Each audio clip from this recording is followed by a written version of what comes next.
پاس 3 سابق وزراء اعظم موجود ہیں. ہمارے ساتھ تشریف رکھتے ہیں جناب سردار عتیق احمد خان صاحب.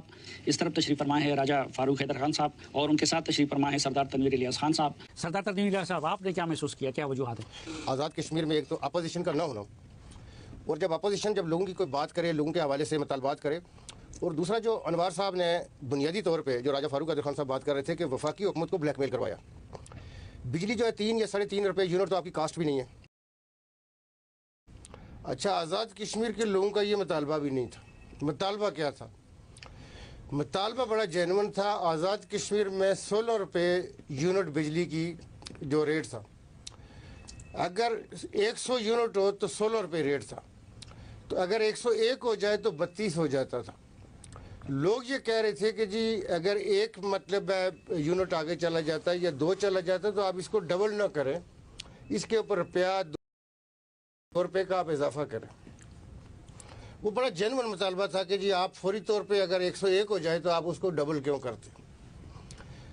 اب جا کے یہ کیا گیا کہ اب آپ نے اس ریٹ کے اوپر آپ اس کو لے کے آگے ہیں کہ جہاں پہ جو بھینسوں کے جانوروں کے باڑے بھی ہیں، جہاں پہ ضرورت ہے، نہیں ضرورت ہے، اتنا غیر ضروری بجلی کا استعمال ہو رہا ہے کہ جہاں پہ آپ کی جینون ریکوائرمنٹ ہوگی وہ پوری نہیں ہو سکے گی.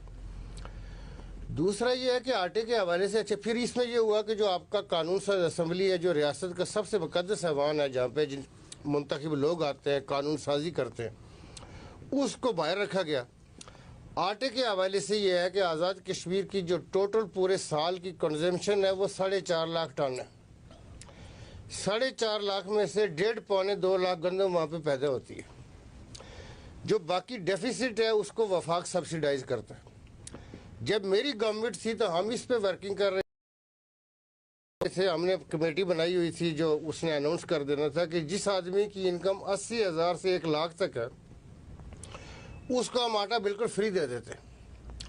ہمارا کہنا یہ تھا کہ جس کے کتے مکھن کھاتے ہیں، جس کی کروڑوں روپے کی انکم ہے، اس کے پلازے ہیں، اس کے اور بڑے ذرائع ہیں، اس کی ملیں چل رہی ہیں، اس آدمی کو تو سستا آٹا نہیں چاہیے.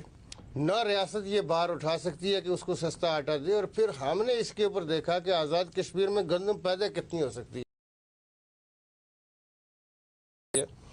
تو آزاد کشمیر میں 1 ملین ٹن سے زیادہ کی آپ کا پوٹینشل موجود ہے. پھر یہ تھا کہ آپ لوگوں کو ترغیب دیں کہ جی آپ اگر اس کی سپورٹ پرائس اچھی کر لیں تو ہمارا پنجاب کا فارمر، ہمارا سندھ کا، ہمارا KP کا فارمر بھی آزاد کشمیر میں جا کے گندم لگائے گا. آپ سپورٹ پرائس اچھی کرتے. پھر آزاد کشمیر کا جو زمیندار ہے اس کے حوالے سے کہ وہاں زعفران کا بہت پوٹینشل موجود ہے کہ زعفران تولے میں بکتی ہے. آپ کی چائے کی کاشت کا آزاد کشمیر کے اندر بہت اچھا پوٹینشل موجود ہے، لوگ بعض جگہوں پہ کرتے بھی ہیں. تو لوگوں کو جو سیدھے راستے کے اوپر ہم نے لگانا تھا وہ چیزیں چھوڑ کے یہ کمیٹیاں بنیادی طور پہ ان کمیٹیوں کے بنانے میں انوار الحق صاحب خود شامل تھے. پورے اس سسٹم کو ہائی جیک کرنے کے حوالے سے آزاد کشمیر کا دیکھیں جو بنایا ہوا نظام ہے، ہمارے ایک تو ملینز کی تعداد میں مہاجرین پنجاب میں، KP میں، سندھ میں اور بلوچستان میں آباد ہے جو مختلف اوقات میں ہجرت کر کے آتے رہے. 89 کے بعد جو مہاجرین ہمارے پاس آئے، ہمارے پاس 7-8 کیمپ مظفر آباد میں جو مہاجر کیمپوں میں وہ لوگ ہیں، اور ہمارے پاس 6 کیمپ باغ میں ہیں جہاں پہ مہاجر لوگ آباد ہیں. آزاد کشمیر کا جو نظام ہے یہ بنیادی طور پہ یہ بیس کیمپ ہے، اور جو LOC کے اس پار جو تکمیل پاکستان کی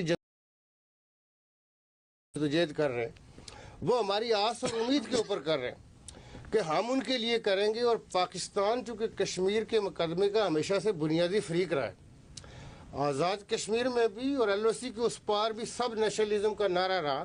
جیسے یاسین ملک کا مقدمہ ہو وہ بھی پاکستان ہی لڑتا ہے، ہماری وزارت خارجہ لڑتی ہے. اینٹی پاکستان سینٹیمنٹ آزاد کشمیر کے اندر کبھی کسی نے نہیں دیکھے. چونکہ یہ آزاد کشمیر کے حوالے سے بلوچستان میں مسائل ہوئے ہوں گے، سندھ میں ہوئے ہوں گے، KP میں ہوئے ہوں گے.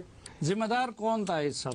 اس میں ہم بنیادی طور پہ چودھری انوار الحق صاحب کو، سردار عتیق صاحب ان کو بہت مطلب ذہین اور فتین کہہ رہے ہیں. میرے کاغذات میں یہ ہے کہ میں یہ سمجھتا ہوں کہ چونکہ چودھری انوار الحق صاحب کو ان کے والد صاحب نے ڈسٹرکٹ فوڈ کنٹرولر ان کو لگوایا تھا گریڈ 16 میں.